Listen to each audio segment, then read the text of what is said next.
Hello, my brothers and sisters. This is our new YouTube channel, so please subscribe the channel and support your brother. Today, we are going to learn something new, so please stay with me. Let's start. You're staring at your screen, cursor blinking, and somehow 3 hours vanished while you were working on that project. But here's the strange part. It felt like 15 minutes, and the work you produced was better than anything you've created in weeks. Your partner called your name twice before you even heard them. You forgot to eat lunch, and when you finally snapped out of it, you felt simultaneously exhausted and electrified.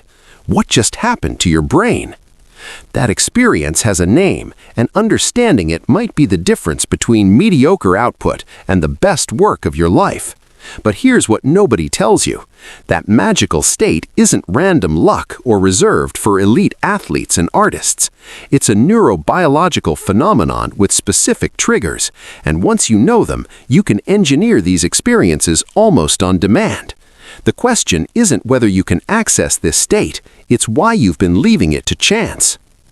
Scientists call it flow state, and your brain during flow looks radically different from your normal waking consciousness. Researchers using fMRI machines have discovered something fascinating. When you're in flow, parts of your prefrontal cortex actually deactivate, a phenomenon called transient hypofrontality. This is the region responsible for self-criticism, time perception, and that nagging inner voice that questions every decision you make. When it goes quiet, you stop judging yourself mid-action, which explains why flow feels effortless even when you're performing at your peak. But the neurochemistry is where things get really interesting, because your brain floods itself with 5 of the most potent performance-enhancing chemicals it can produce. Norepinephrine and dopamine sharpen your focus and pattern recognition. Endorphins block pain and create pleasure. Anabolic hormones help with muscle recovery and motivation, and serotonin produces the afterglow feeling once flow ends. This isn't just feeling good, this is your brain creating its own performance-enhancing drug cocktail, and the productivity spike that results isn't subtle. McKinsey research found that executives in flow are 5 times more productive than normal. So if this state is so powerful and our brains are already equipped to produce it, why do most people only stumble into flow accidentally a few times a year? The answer reveals something crucial. Flow has preconditions, and modern life systematically violates almost all of them. Your office design, your notification settings, even the way you structure your to-do list, all of it works against the neural triggers that initiate flow. You're not bad at concentration, you're swimming against a current specifically engineered to fracture your attention. The first and most critical trigger is called the challenge skills balance, and getting this wrong explains why you procrastinate on some tasks and feel anxious about others. Flow emerges in a narrow zone, about 4% beyond your current skill level. Too easy and you're bored. Your brain disengages because there's no learning opportunity. Too hard, and anxiety floods your system with cortisol, which actively inhibits the neurochemical cascade that creates flow. Think about the last time you felt truly engaged. I'd bet money the task was just difficult enough to demand your full attention, but not so overwhelming that you felt paralyzed. Here's how to engineer this deliberately. Break your big, intimidating project into smaller challenges where success feels uncertain but possible. If you're writing, don't aim to write the whole report. That's too vague and probably too large. Instead, craft 3 unexpected examples that illustrate this concept. If you're coding, don't think build the entire feature. Try solve this one algorithmic problem in a more elegant way than yesterday. You're looking for that sweet spot where you think, I'm not sure I can do this, but I might be able to figure it out. The second trigger might surprise you because it seems to contradict everything we're told about setting goals. Clear goals paired with immediate feedback. Your brain craves certainty about what success looks like right now, not next week, not at the project's completion, but in this moment. Ambiguous objectives create cognitive load as your prefrontal cortex burns energy trying to figure out what you should be doing, which prevents it from quieting down into flow. Meanwhile, immediate feedback tells your brain whether to adjust course or keep going, creating a tight action adjustment loop that locks attention. This is why video games are flow-inducing machines. You always know exactly what to do next, and the environment responds instantly to your actions. You can replicate this in knowledge work by getting ruthlessly specific about your immediate objective and finding ways to see results as you work. Writers can track word count in real time or read sentences aloud to hear how they sound.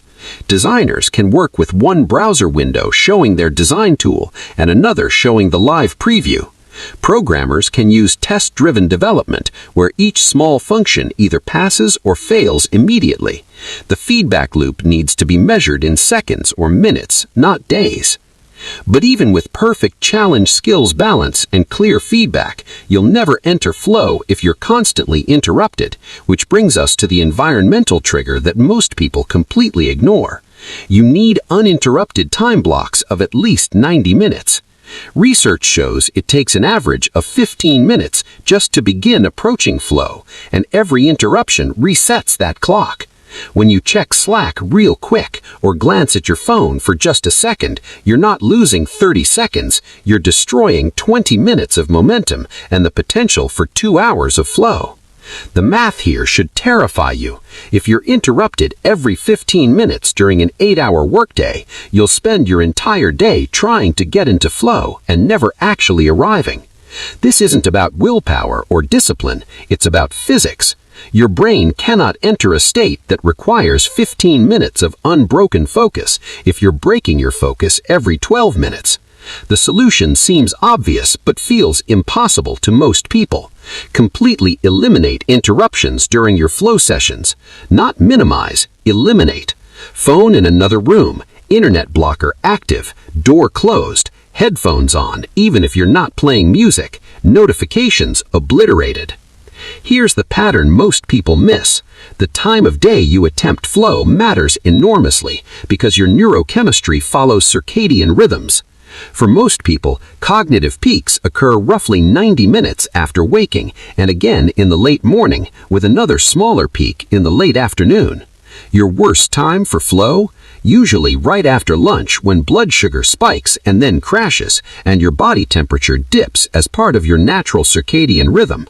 Track this for yourself. For 1 week, note when you feel most alert and when you feel sluggish. Then ruthlessly protect your peak hours for your most important flow-worthy work. But there's a trigger might be even more powerful than timing, and it explains why some of your best ideas come in the shower. The flow state actually has a cycle, and most people only focus on the flow phase while ignoring the 3 other phases that make flow possible. Before flow comes struggle, the frustrating phase where you're loading information into your brain, getting confused, and feeling stuck. This feels bad, but it's necessary because you're priming your neural networks with the raw material they'll recombine during flow. Then comes release, where you step away from the problem entirely. And finally, flow, when the solution arrives seemingly effortlessly. Understanding this cycle changes everything about how you work, because it means walking away isn't giving up, it's part of the process. When you've been struggling with a problem for 45 minutes and you're getting nowhere, that's not failure, that's the completion of phase 1. Now you need release. Take a walk, take a shower, do something physical and mindless. Your subconscious needs space to work without your prefrontal cortex micromanaging every thought. How many times have you had a breakthrough while driving, exercising, or doing dishes? That wasn't coincidence, that was the flow cycle working exactly as designed. There's also a group flow trigger that solves a problem you might not realize you have. Humans are neurobiologically wired to synchronize with other humans, and when a group enters flow together, each person's individual flow state deepens. This requires specific conditions.